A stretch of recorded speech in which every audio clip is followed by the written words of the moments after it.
এই ট্রাস্টের পক্ষ থেকে প্রতি বৎসরই এখানে ওনার স্মরণে আমরা এই ধরনের বার্ষিক সভা করে থাকি এবং এখানে ওনার জীবনী নিয়ে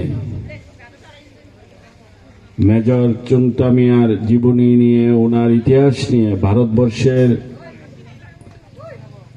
ব্রিটিশদের বিরুদ্ধে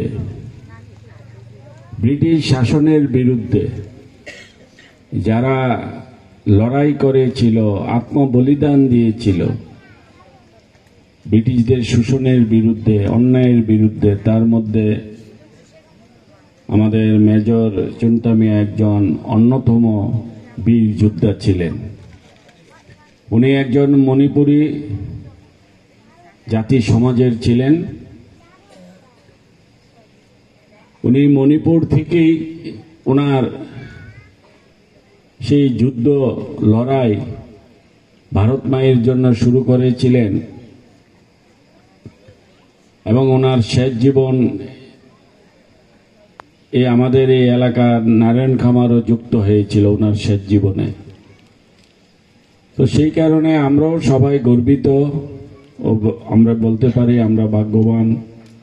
বিশেষ করে আমি এই এলাকার একজন বিধায়ক হিসেবে আমি অবশ্যই ভাগ্যবান যে আমার এলাকাতে ওনার শ্রদ্ধাঞ্জলি আমার এলাকাতে হচ্ছে এবং হয় আমি প্রতি বৎসর আসার সৌভাগ্য হয়। তো এখানে ওনার যেহেতু আজকে ওনারই শ্রদ্ধাঞ্জলি বা ওনারই স্মরণে আমরা এই অনুষ্ঠান করছি, তৎসঙ্গে আজকে ওনার সাথে যারা সহপাঠী ছিল 21 জন আমাদের বীর যোদ্ধা তাদেরও স্মরণে আজকে আমরা একটা মর্মর একটা স্মৃতিচারণ করেছি। ওনাদেরকে যেন আমরা সবসময় স্মরণে রাখতে পারি এবং আমাদের আগামী পুরুষরাও যেন ওনাদেরকে শ্রদ্ধার সহিত সর্বদা স্মরণ করে থাকে। তো এখানে আমি আর কিছু বলতে চাই না এই কারণে যে ওনার জীবনী ওনার বিষয় সমস্ত অনেক কিছুই বলেছে।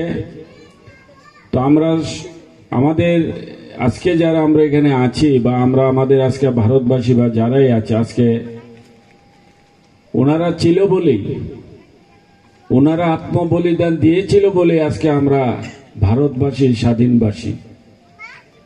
তো সুতরাং ওনাদের প্রতি আমরা সবসময় ওনাদেরকে আমরা শ্রদ্ধার সহিত স্মরণ করব। এটা এখানে যেন আমাদের কোনো প্রকার কারোর যেন খামতি না থাকে সেই আবেদন আমি রাখব। আমরা যতটুক পারি এই মহাপুরুষকে এই মহাবীর যোদ্ধাকে আমরা এখানে একটা স্মরণীয় পরিস্থিতি পরিবেশের মধ্যে আমরা যেন রাখতে পারি আমরা সেই চেষ্টা করব। এবং যেটা বলেছে কিছুক্ষণ আগে যে এখানে একটা সত্যি যেহেতু এখানে আমরা এটাকে আমরা মণিপুরী এলাকা হিসেবে চিহ্নিত বা আমরা জানি এবং উনি একজন মণিপুরী সমাজের একজন সন্তান ছিলেন। কিন্তু আমরাও যেহেতু আমি এলাকার বিধায়ক এখানে এই অনুষ্ঠানটা হয় প্রতি বৎসর এখানে আমারও দায়িত্ব কর্তব্য থাকে একটা কিছু দায়িত্ব নেওয়ার। তো আমি চেষ্টা করব যেন এখানে একটা মুক্ত মঞ্চ হয় এবং আগামী বছর যেন আমরা এই মুক্ত মঞ্চেই আমরা এই প্রোগ্রাম অনুষ্ঠান করতে পারি আমরা এই চেষ্টা আমি করব। আশা করি এটা হয়ে যাবে। তো আমি আর কিছু বলছি না, অনেক সময় হয়ে গেছে। প্রোগ্রামটা একটাই শুরু হওয়ার কথা ছিল, আমার শিডিউলে ছিল। আমি 1:30টায় ফোন করেছিলাম, বলছে আমাকে 1:30টায় ফোন করেছিলাম, বলছে আমাকে এখনো লোক সমাগম হয়নি। তো আমি সেই জন্য অন্য প্রোগ্রামে চলে গিয়েছিলাম। প্রোগ্রামের শিডিউলের পর শিডিউল থাকে, সেই প্রোগ্রামে আমি গিয়েছিলাম। তো যাই হোক আমি আজকে এখানে আসতে পেরে উপস্থিত থাকতে পেরেছি সেই জন্য আমি আবার আপনাদেরকে এই যে ট্রাস্ট মেজর চুন্টা মিয়ার যে ট্রাস্টের পক্ষ থেকে যেভাবে আজকে এই প্রোগ্রামটা অনুষ্ঠিত করেছে এবং আমাদেরকে এখানে যারা অতিথিরা আছে, এখানে অনেকেই আছে, এখানে আমাদের এই এলাকার প্রধান উপপ্রধান গুরুজনেরা, অভিভাবকরা এবং আমাদের মেজর চুন্টা মিয়ার বংশধর এখানে এসেছে।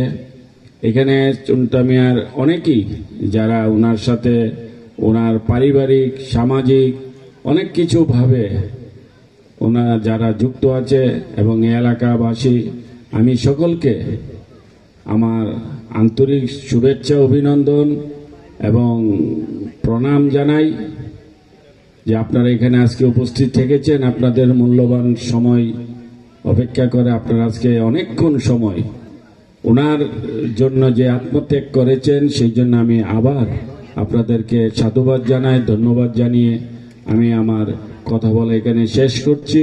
সবাই ভালো থাকবেন, সুস্থ থাকবেন এই কামনা করছি। ধন্যবাদ। অনেক অনেক ধন্যবাদ স্যার।